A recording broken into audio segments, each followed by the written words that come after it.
Hello and welcome to the Ice Guys.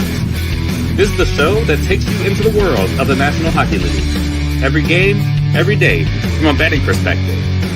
With pro sports handicappers, Ian Cameron, Alex P. Smith, and various guests from the world of hockey and sports betting. And now, here's your host, Ian Cameron.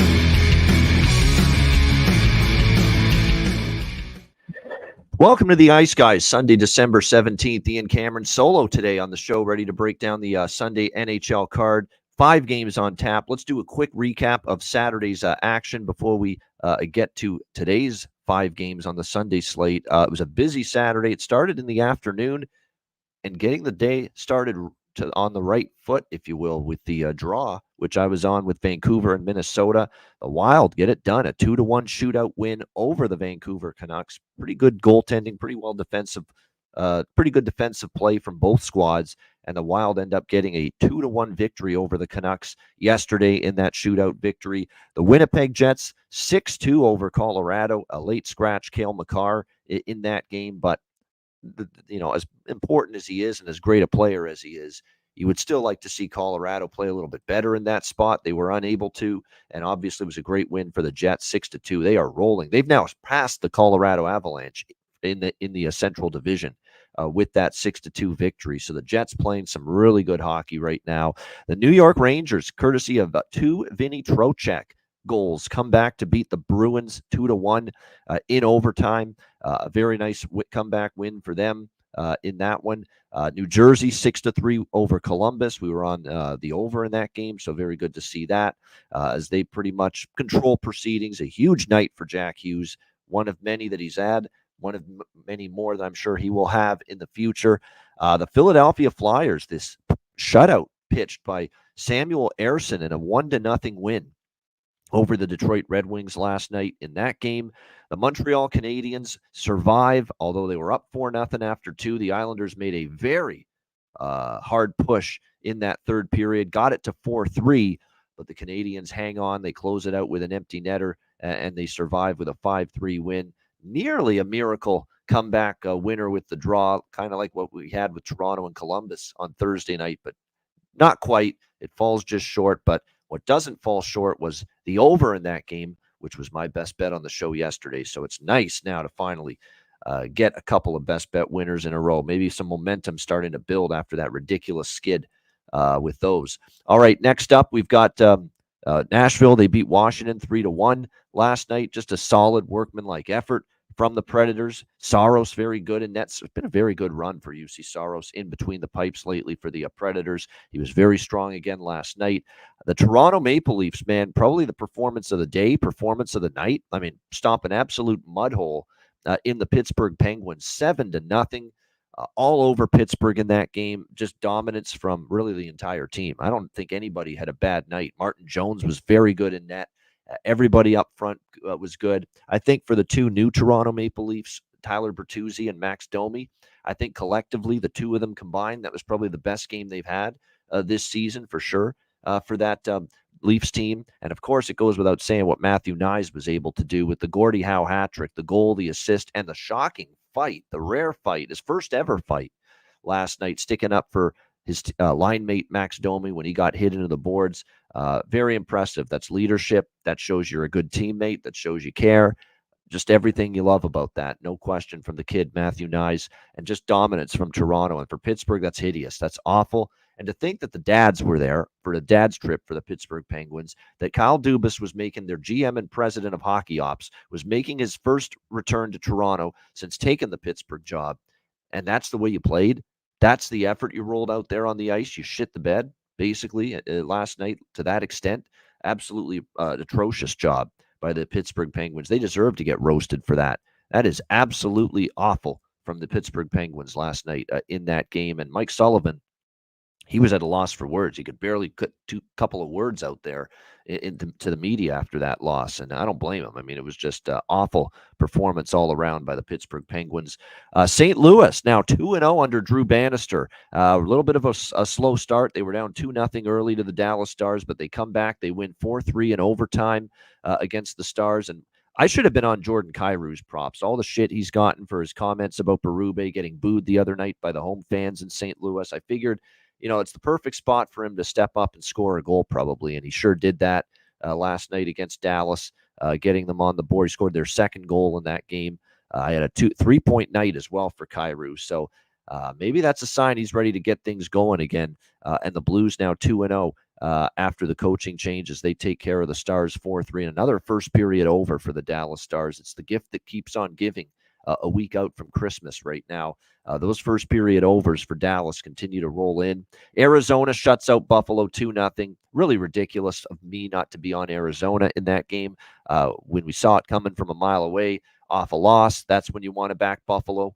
Off a win, you want nothing to do with them, and you want to be probably betting against them in those spots. And sure enough, typical Buffalo, right? You beat the champs, you look excellent in that game, and then you just lay an absolute turd the next night against Arizona. It's Buffalo season in a nutshell. They can't put two good games in a row together, and it happened again last night against the Arizona Coyotes. Calgary 4-2 against Tampa Bay. Nice win for the Flames there. They needed it. They had been on a skid. They bounced back with a nice 4-2 win. Igor Sharangovich, man, hits. We went 1-1 with the bargain bin special plays last night. Igor Sharangovich came through for us, plus 300. We didn't cash, obviously, with Zach Benson for Buffalo, who team got shut out. So obviously, you're not going to see the bargain bin cash. But we got Sharangovich and the Flames with a big 4-2 win against Tampa Bay. Tampa Bay's road struggles continue. Really, the only road win here in Western Canada was Edmonton, where Vasilevsky had to be subhuman, to preserve the 2 points for Tampa Bay in that game. Florida, 5-1. Very nice bounce back for the Panthers. Shut out in their two previous road games against Seattle and Vancouver, but they bounced back and beat the Oilers and hand the Oilers their second straight loss now. So they've come back down to earth a little bit the last two games, Edmonton. But Florida needed it. They got it.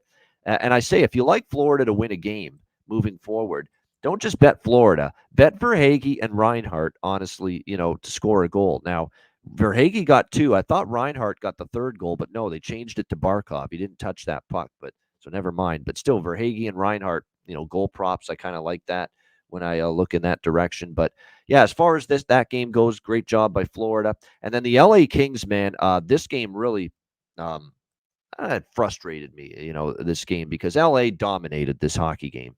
Doubled Seattle in shots, 38-19. They were all over the Kraken. The Kraken shouldn't have even been close in this game, and yet I got to sweat out a 9-round shootout or whatever the fuck it was in that hockey game. And the LA Kings managed to pull it out in the shootout, a game that they probably should have won comfortably. Instead, they only win 3-2. But credit to Joey Daccord. Joey Daccord kept the Seattle Kraken in that game last night, played very well, but we'll take it. We got the LA money line, and I also said yesterday, that's also why I wanted to take the minus 150. I didn't want to mess around with -1, which would have been a push last night, or the regulation, which would have lost. I just said, you know what? I trust LA to win, and I figured there's a chance it might have gone to overtime, and sure enough, it did. But they got the job done with the minus 150 last night on the money line. So we'll take it. On we go to Sunday. We've got Vancouver, Chicago to get the card rolling.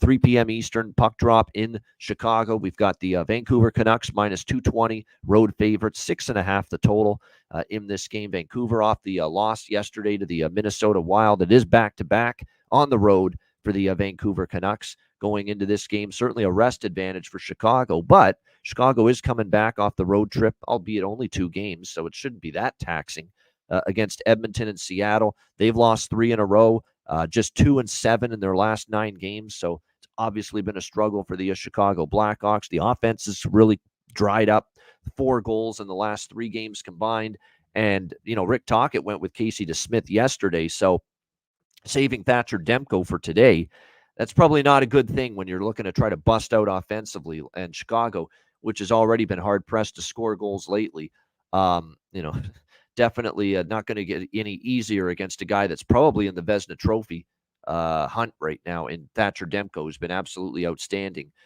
So when I look at this game, I want to maybe look to Vancouver in some form, but can't say I love the price, can't say I love the value that we see. I think the thing I would like the most here maybe is a first period puck line on the Canucks. I think I might sprinkle on that plus 140. I don't love it. I don't love what we're getting with Vancouver in this game as far as value is concerned. I don't like the idea of taking minus 132 in regulation on Vancouver, or the minus one's a little bit pricey. So maybe the plus 140 with the first period puck line on the Canucks, minus a half, plus 140.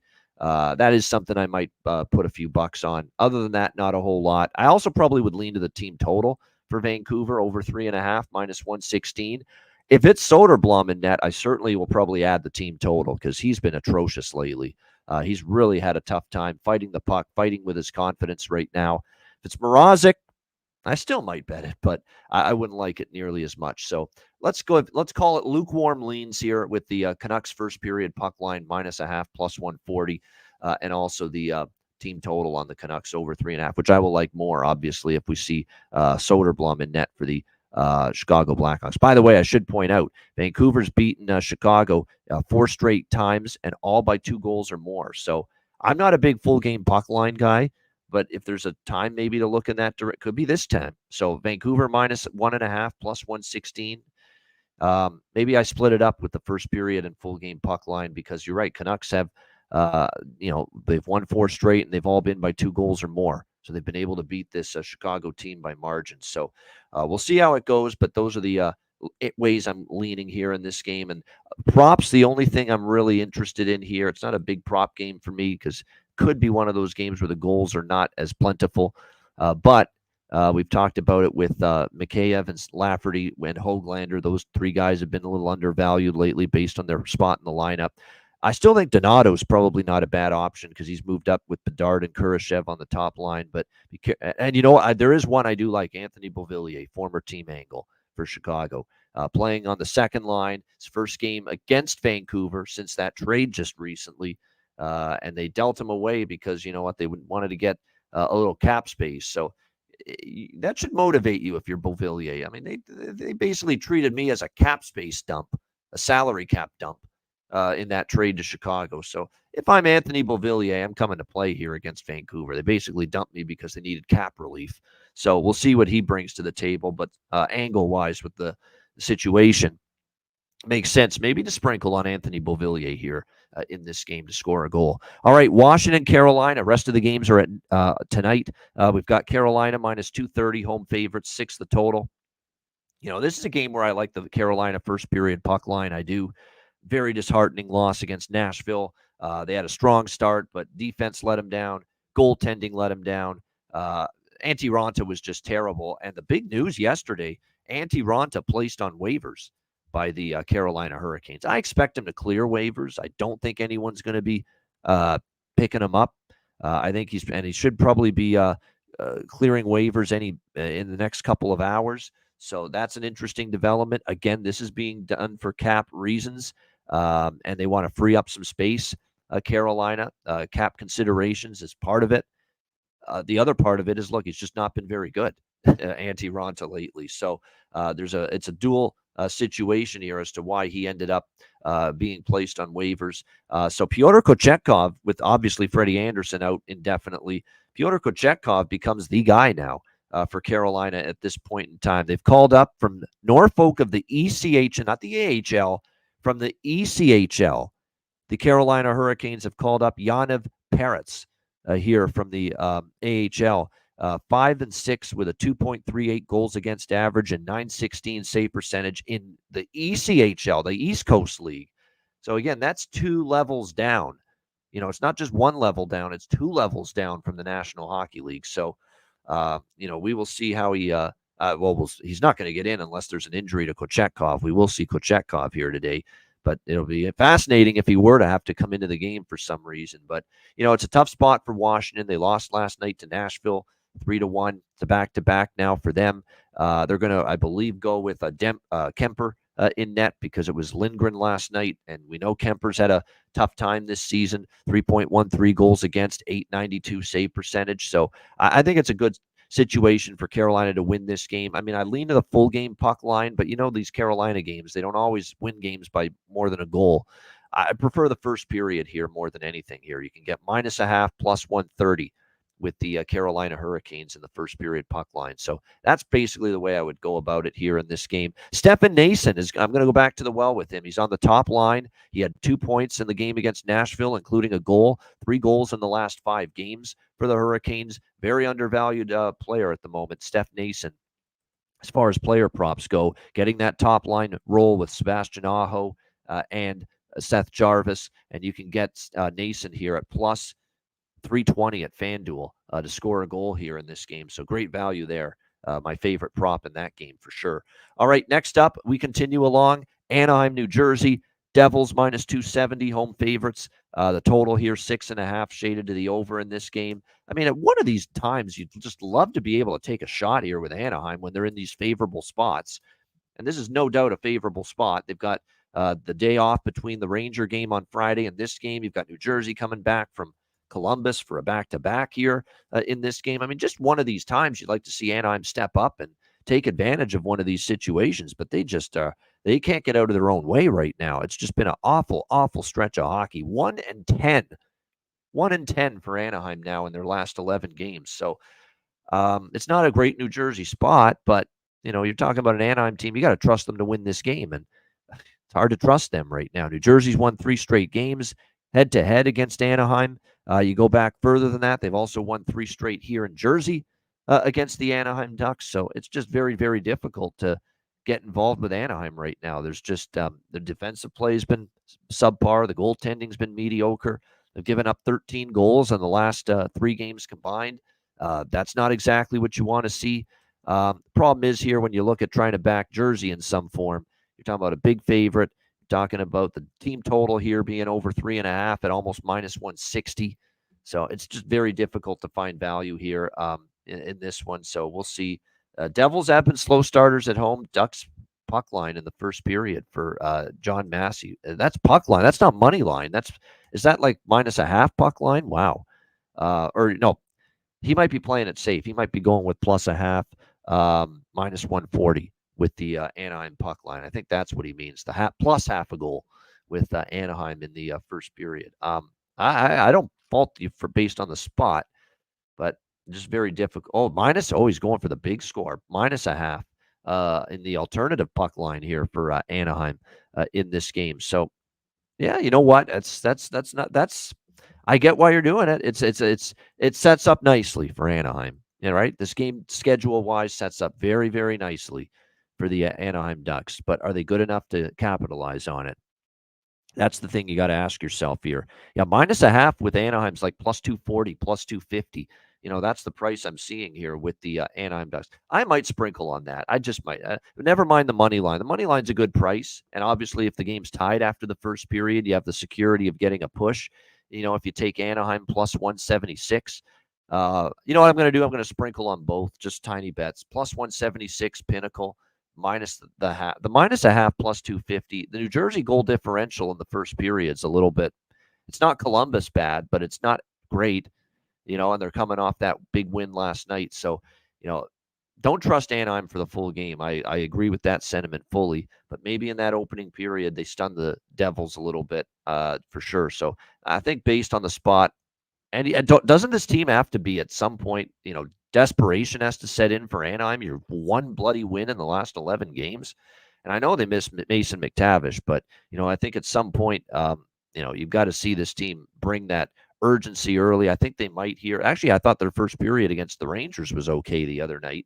They got the first goal in that game, but they weren't able to sustain it. So there's a lot of, if you like this Anaheim first period angle, which to me makes sense, you could go with Anaheim plus a half, minus 140.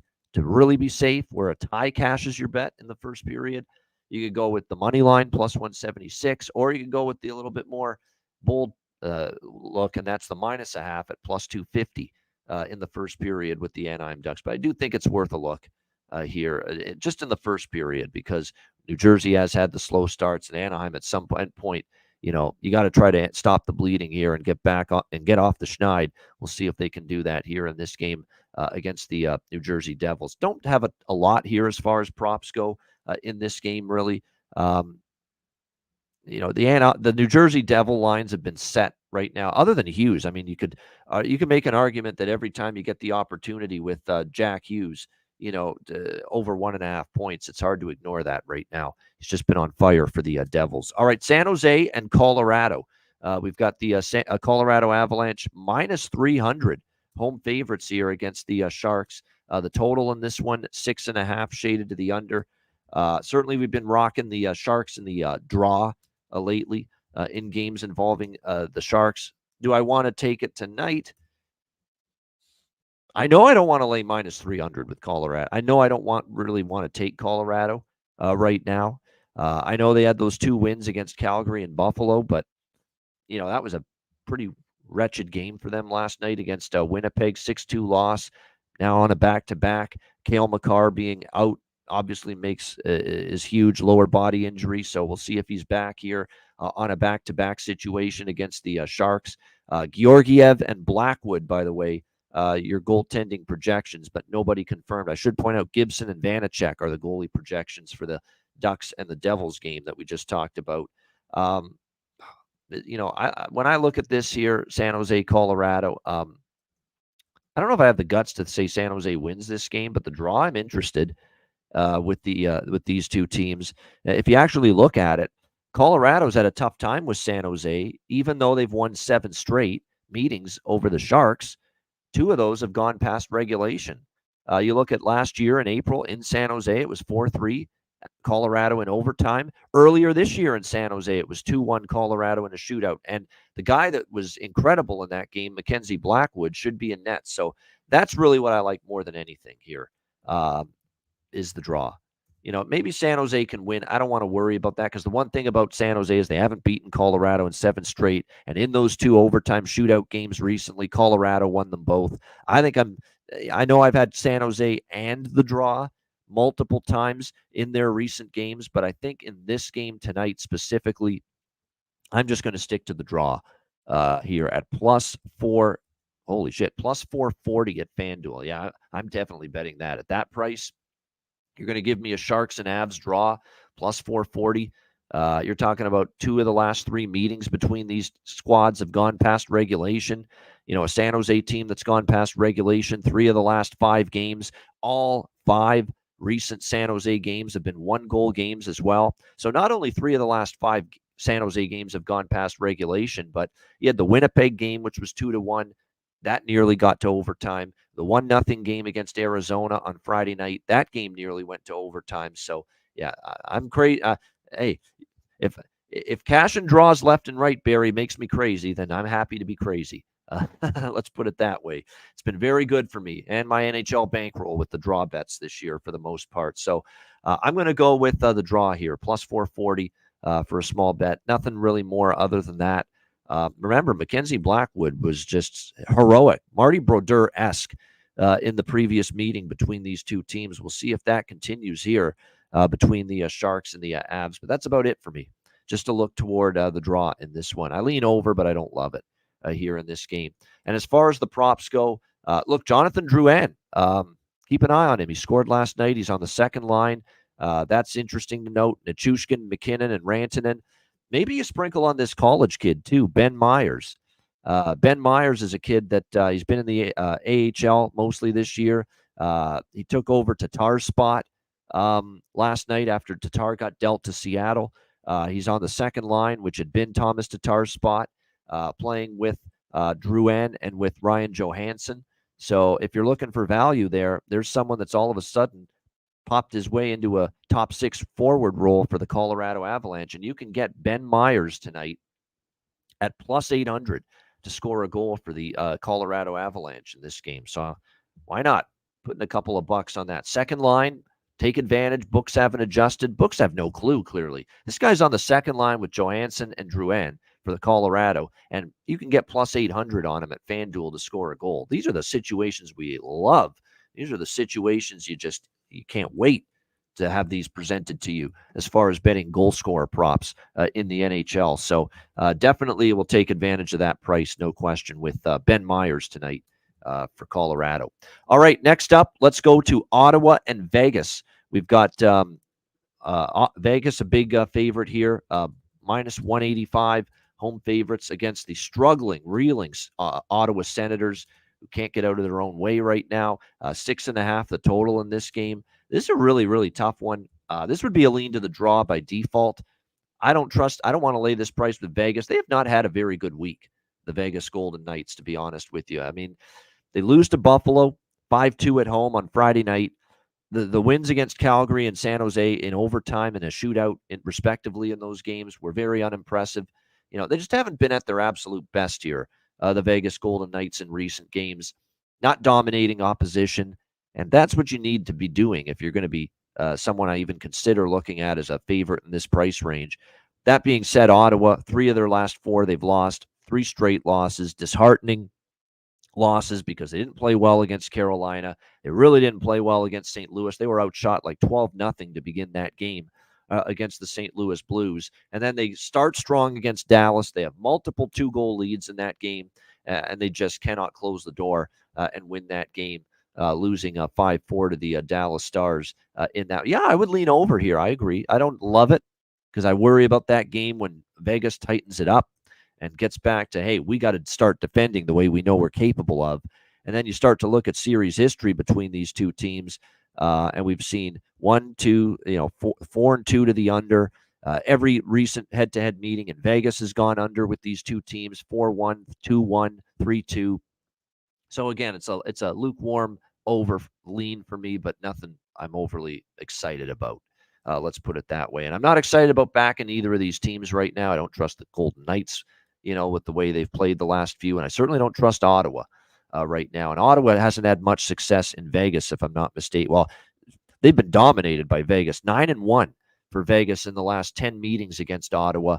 And every game against, and the last 4 meetings again in Vegas were all Vegas Golden Knights victories. So definitely strong series history, dominant here for the Vegas Golden Knights in this game. But yeah, I'm going to sprinkle a little bit on the draw here with Ottawa and Vegas. And maybe I get there with the over, but I'm going to wait to see what the goaltending situation is here for this game, see what the goaltending confirmations are. The draw is plus 390, by the way, at FanDuel.